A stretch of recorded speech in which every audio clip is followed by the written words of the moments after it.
بسم اللہ الرحمن الرحیم اللہم صلی علی محمد عبدک رسولک وعلی المؤمنین والمؤمنات والمسلمین والمسلمات یا ربی صلی وسلم دائما ابدا علی حبیبک خیر خلق کلہم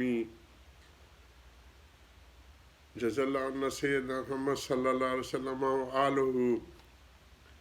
آج ہماری فضائل صبر و شکر سے دوسرا واعظ کی شروعات ہے، حقیقت صبر۔ حقیقت صبر کے متعلق یہ واعظ حضرت نے 1442 100 سال سے اوپر ہو رہے ہیں، بروز جمعہ شیخ رشید احمد صاحب متصل عدالت والی مسجد تھانہ باؤنڈ کے مکان پر تخت پر بیٹھ کر ان کی اہلیت کی تعزیت کے طور پر بیان فرمایا۔ 2.5 گھنٹے میں ختم ہوا۔ مولانا ظفر احمد صاحب تھانوی نے کلم بند فرمایا۔ مجمع 30 آدمیوں کا تھا، عورتیں اس کے علاوہ تھی۔ یہ تو اس بیان کی جو نقشہ ہے یا اس کی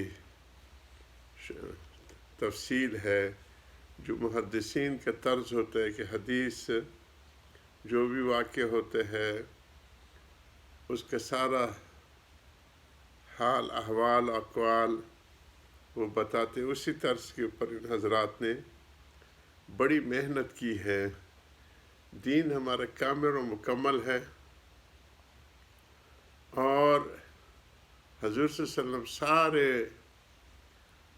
زندگی کی کامیاب جو مقاصد ہیں اور اس کے حصول کے ذرائع ہیں وہ سکھا کے چلے گئے ہیں کہ آنے والے نسلوں کے لیے کیسے محفوظ کیا جائے اور علم کی کیسے حفاظت کی جائے۔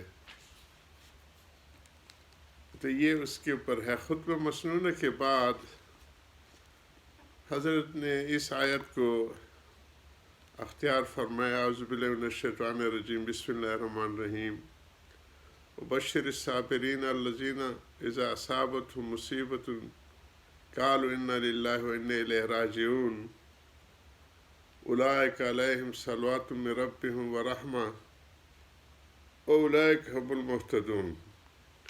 شاید اس آیت کو سن کر کسی کو یہ شبہ ہوا ہوگا کہ اس وقت کسی خاص مصیبت کے متعلق صبر کی تعلیم کی جائے گی۔ وجہ اس شبہ کی یہ ہے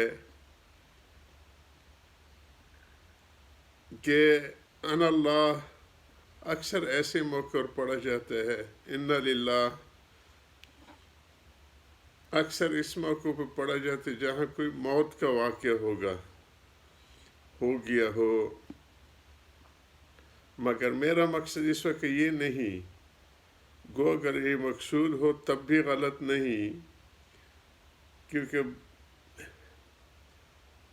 بعض واقعات اس گھر میں ایسے بھی ہوئے ہیں، مگر مجھ کو صرف مضمون تعزیت کا بیان مقصود نہیں، کیونکہ اس کا بیان بارہا ہو چکا ہے۔ مصیبت کے وقت صبر کی ضرورت کو سامعین بارہا سن چکے ہیں۔ پھر انشاءاللہ گھر والے خود سمجھدار ہیں، ان کو اس بات کے سمجھانے کی چندہ ضرورت بھی نہیں۔ میں اس وقت ایسا مضمون بیان کرنا چاہتا ہوں جو شاید ابھی تک کانوں میں نہ پڑا ہوگا، اور آج کل اس کی بہت ضرورت ہے۔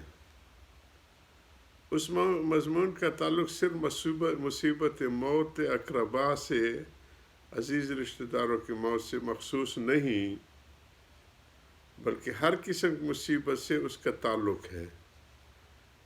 مصائب بعض خاص ہوتی ہیں جن کا اثر ایک خاص یا چند اشخاص تک محدود ہو، بعض عام ہوتی ہے جن کا تعلق عام طور پر سب مسلمانوں سے ہو۔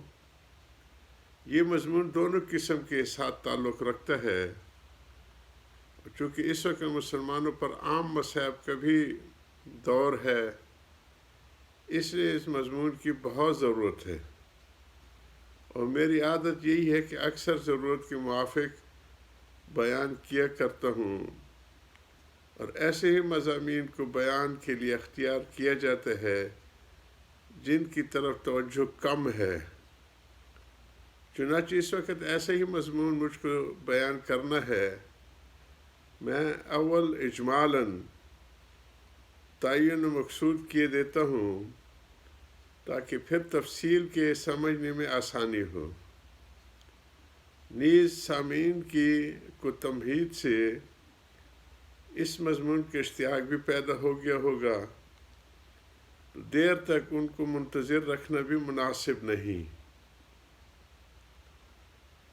یہ بات تو سب کو معلوم ہے کہ انسان کی حالت یکساں نہیں رہا کرتی، بلکہ اس پر مختلف حالات کا ورود ہوتا رہتا ہے، پیش آتے رہتے ہیں۔ کبھی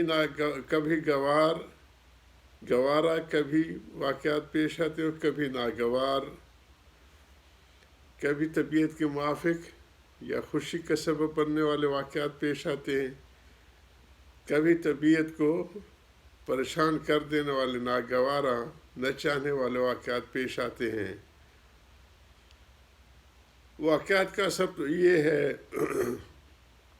کہ اس سے دل میں نشاط انبساط ہوتا ہے، دل کے اندر وہ کیفیات پیدا ہوتی ہیں، خوشی سے دل باغ باغ ہو جاتا ہے، اور غمی سے پریشان اور اداس ہو جاتے ہیں۔ والمسلمین والمسلمات یا رب صلی وسلم دائما ابدا علی حبیبک خیر خلق۔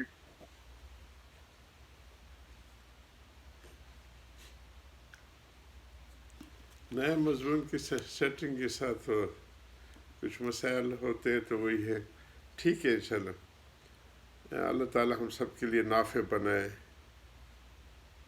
اس سے دل میں نشاط اور انبساط جتنا ہے، فرحت و سرور کا غلبہ ہوتا ہے۔ گوارا واقعات کا اثر تو یہ ہے کہ خوشی کے واقعات کا، کہ اس سے دل میں نشاط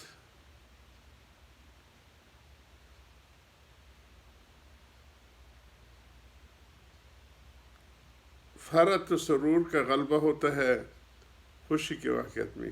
یہ تو باطنی اثر ہے، اور ظاہری اثر یہ ہے کہ اس حالت میں انسان جو کام کرنا چاہتا ہے خوشی خوشی کر لیتے ہیں۔ جب دل خوش ہوتا ہے تو کام خوشی خوشی کر لیتے ہیں، ہر کام میں دل لگتا ہے، بلکہ کام کرنے کی امنگ پیدا ہوتی ہے، زیادہ وہ اس کاموں میں لگتا ہے، اور جو شخص جس کام کا پابند ہے اس کو پابندی کے ساتھ کرتا ہے۔ نشاط اور انبساط یعنی دل کی خوشی اور کی حالت میں دنیا اور دین دونوں کے کام بخوبی چلتے رہتے ہیں۔ دل خوش ہو تو دنیا کے کاموں میں بھی اور دین کے کاموں میں بھی وہ بخوبی کام کرتے ہیں، خوب اچھی طرح سے کام کرتے ہیں۔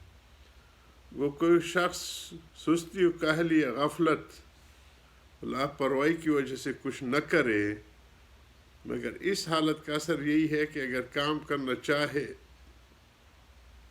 تو کر سکتا ہے، صرف ارادے کی ضرورت ہوتی ہے، اس کے بعد کوئی معنی نہیں ہوتا۔ ناگوار حالات واقعات کی خاصیت یہ ہے، جو پریشانیاں پیش آتی ہیں اس کی خاصیت یہ ہے کہ ان سے دل میں انقباض اور بستگی پیدا ہو جاتی ہے، دل میں قبض کی شکل جو گھٹن پیدا ہو جاتی ہے، رنج و غم کا غلبہ ہوتا ہے، طبیعت پژمردہ مرجھائی سی رہتی ہے۔ یہ تو باطنی اثر ہے۔ حضرت کی ان باتوں کو جاری رکھیں گے۔ آخر دعوانا الحمد لله رب العالمين ربنا تقبل منا إنك أنت السميع العليم وتب علينا إنك أنت التواب الرحيم